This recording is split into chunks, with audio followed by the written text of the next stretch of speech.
आपके अपने channel grow with Maurya Amit में आप महाभारत सीरीज चल रही है, जिसपे आपको मोस्ट इंपॉर्टेंट क्वेश्चन की लिस्ट दी जा रही है। मोस्ट इंपॉर्टेंट क्वेश्चन कराएं जो क्लास 12th की परीक्षा में आ सकते हैं।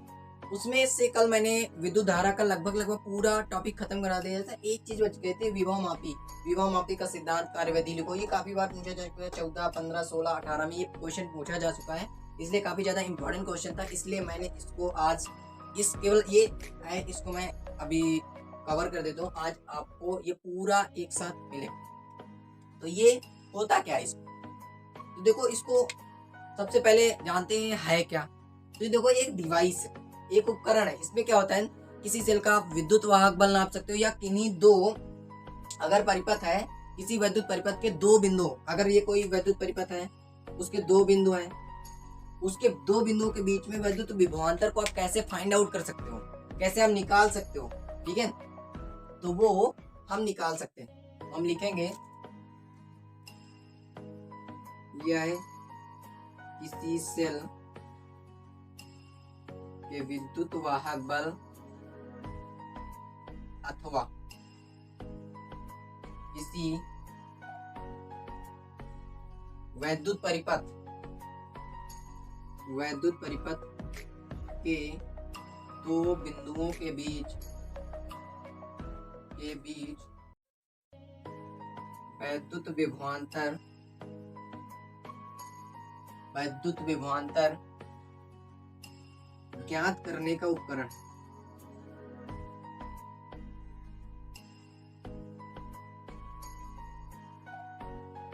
ठीक है, तो क्या है, सेल का विद्युत वाहक बल निकाल सकते हो, या कोई वैद्युत परिपथ है तो उसके दो बिंदुओं के बीच में आप क्या निकाल सकते हो,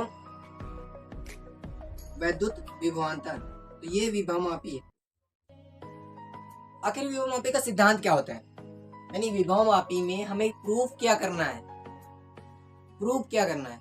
आप इसकी कार्यविधि जब लिखोगे तो उसको प्रूफ करना होगा। तो विभवमापी में क्या होता है, किसी सेल का विद्युत वाहक बल या फिर आप दो बिंदुओं के बीच में वैद्युत विभवांतर ज्ञात करने का उपकरण होता है। तो इसका हम सबसे पहले क्या लिखेंगे, सिद्धांत। तो इसको मैं मेट देता हूं, आप लिखेंगे सिद्धांत। तो विभवमापी क्या था ये आप जान चुके हैं। अब हम इसके सिद्धांत के बारे में जानते हैं, और सिद्धांत से पहले हम इसका चित्र बनाते हैं।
ये रियोहास्ट है, ये संचायक बैटरी है, ये एक तार AB है, ये जॉकी है, और ये सेल है।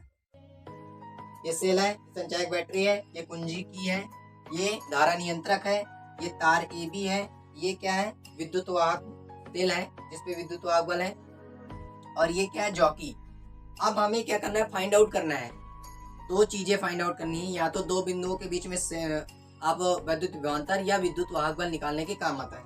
ठीक है, तो इसमें क्या होता है, देखो संचायक बैटरी का एक सिरा होता है, एक से जुड़ा होता है, और दूसरा क्या है, दूसरा सिरा किसे, कुंजिका से, धारा नियंत्रक से, और कन्वर्ट होता हुआ B बिंदु से जुड़ जाता है। तो होता क्या है इसमें मुख्यतः एक लंबा, देखो एक लंबा हुआ। अब ध्यान रखना, ये तार कहीं मोटा कहीं पतला तो होगा नहीं, तो एक समान व्यास का, व एक समान व्यास का तार AB है। ठीक है, तार का A सिरा, ये वाला सिरा संचायक बैटरी के धन ध्रुव से, संचायक बैटरी के धन ध्रुव से तथा बैटरी का ऋण ध्रुव, बैटरी का ऋण ध्रुव किससे जुड़ा है? कुंजी के व धारा नियंत्रक से होता हुआ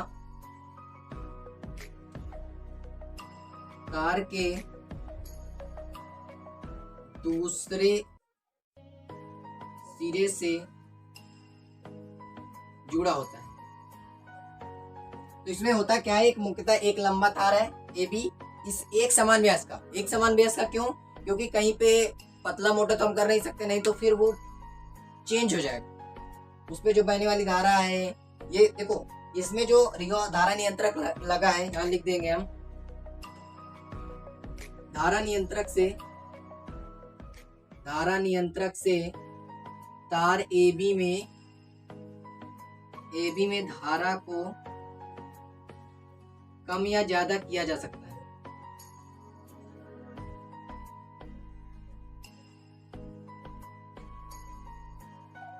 तो ये जो धारा नियंत्रक है, देखो इस पे क्या होता है, प्रतिरोध को बढ़ाओगे तो धारा कम होगी, अगर प्रतिरोध को घटाओगे तो धारा ज्यादा होगी। तो इसको हम अगर और इधर ले जाएंगे तो धारा बढ़ेगी, अगर हम इसको और आगे लाएंगे तो इसमें धारा क्या होगी, घटेगी। तो इसमें क्या होता है, मुख्यतः एक लंबा व एक समान व्यास का तार AB होता है। ठीक है, दूसरी बात क्या है कि संचायक बैटरी का जो धन ध्रुव होता है वो बैटरी के A सिरे से जुड़ा होता है, और जो ऋण ध्रुव तक कुंजिका से, धारा नियंत्रक से, फिर दूसरे सिरे B से जुड़ा होता है। और इस धारा नियंत्रक से हम क्या कर सकते हैं, इसमें धारा के मान को घटा या बढ़ा सकते हैं। अब इसको मैं थोड़ा सा मेट कर देता हूं, अभी थोड़ा सा और लिखना है इसमें।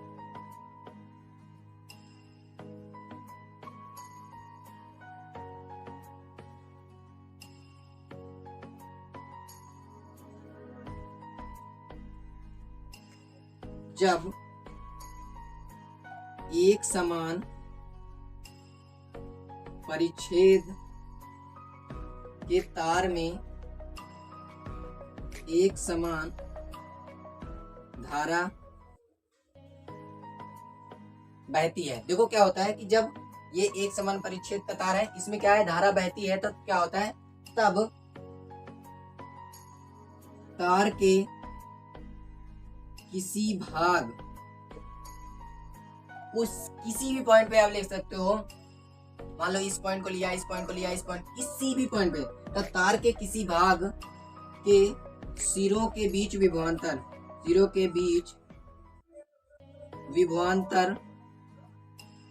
तार की लंबाई के अनुक्रमानुपाती होता है, कि अनुक्रमानुपाती होता है, यानी V प्रोपोर्शनल L, यानी वहां पे विभवांतर कितना है और वहां पे उस तार की लंबाई कितनी है, वो डिपेंड करेगा, और उस पे ये हमें प्रूव करना है। यही इसका सिद्धांत होता है कि जब एक समान परिच्छेद के तार में धारा बहती है, तब तार के किसी भी भाग के सिरों के बीच जो विभवांतर होता है वो तार की जो लंबाई होती है उसके अनुक्रमानुपाती होता है, यानी V प्रोपोर्शनल L।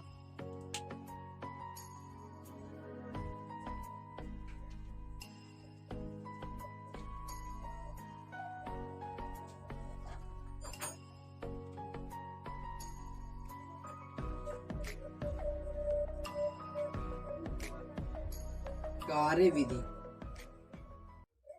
अब कार्यविधि क्या होती है, देखो क्या है, इसमें धारा कैसे बह रही, ऐसे जा रही, तार में धारा A से B की ओर बहती है। देखो तार धारा में कैसे बहती है,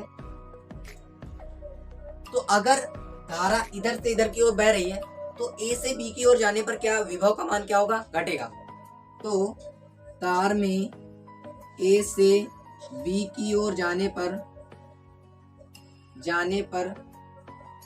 विभव का मान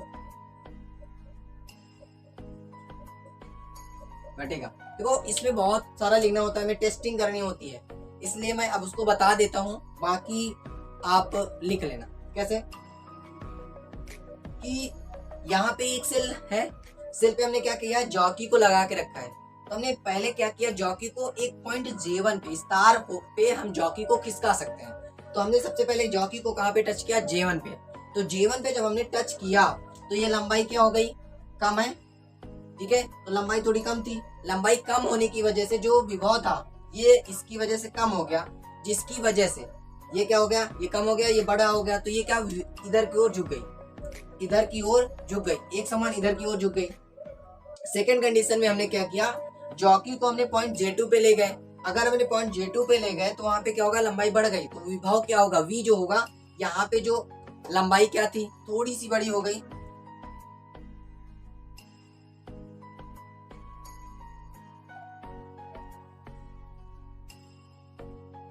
तो J2 पॉइंट पे ले गए, तो हम जैसे ही J2 पॉइंट पे ले गए तो हमें क्या, वहां पे लंबाई ज्यादा हो गई, तो इसका मान क्या हो गया, कम हो गया। यहाँ पे ज्यादा था, यहाँ पे कम हो गया, जिसकी वजह से ये विक्षेप इधर की ओर हो गया।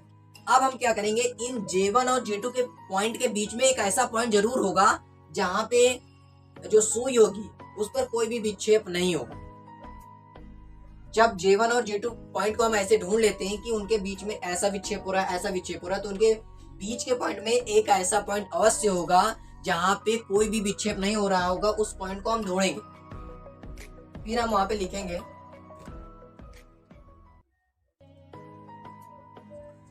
कि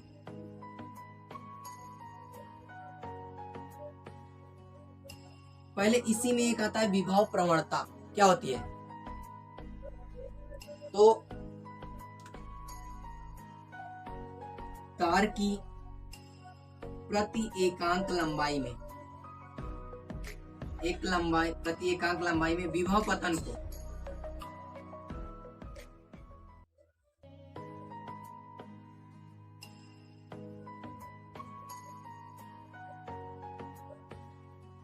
तार की प्रति एकांक लंबाई में विभव पतन को क्या कहते हैं, विभव प्रवणता कहते हैं। देखो यहाँ पे कितना विभव पतन हो रहा है, यानी प्रति एकांक लंबाई में कितना विभव पतन हो रहा है, उसी को हम क्या कहते हैं, विभव प्रवणता कहते हैं। ठीक है, इसको K से डिनोट करते हैं। तो K बराबर क्या हो जाएगा, V/L। प्रति एकांक लंबाई में जो पतन होता है विभव का, उसी को हम विभव प्रवणता कहते हैं। K बराबर होता है V/L। देखो जब क्या होगा, जब हमने पॉइंट ढूंढ लिया ऐसा जिसपे कोई भी विक्षेप नहीं, तो उसको हम क्या बोलेंगे, शून्य विक्षेप। मैं इसको ऊपर में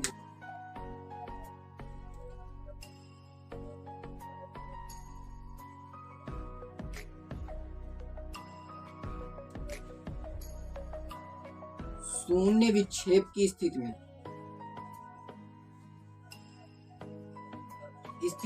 तो इस पॉइंट पे शून्य विक्षेप की स्थिति हुई है, तो A व J के बीच विभवांतर सेल के विद्युत वाहक बल के बराबर होगा।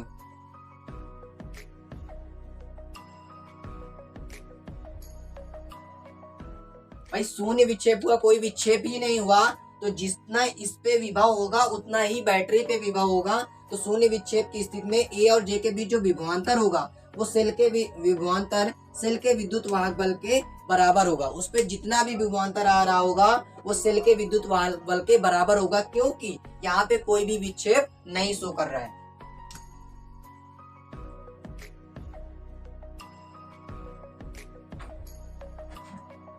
माना तार A J की लंबाई L सेंटीमीटर। अब मान लेते हैं ये हमें कितनी दी है, L सेंटीमीटर दी है। तो अगर L सेंटीमीटर दी है तो बिंदु A और J के बीच में विभवांतर को V मान लेते हैं। A व जे के बीच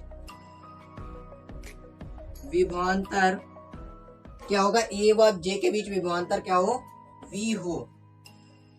तो अगर ऐसी कंडीशन आ गई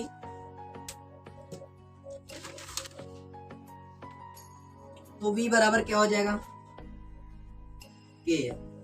क्यों, क्योंकि शून्य विक्षेप है।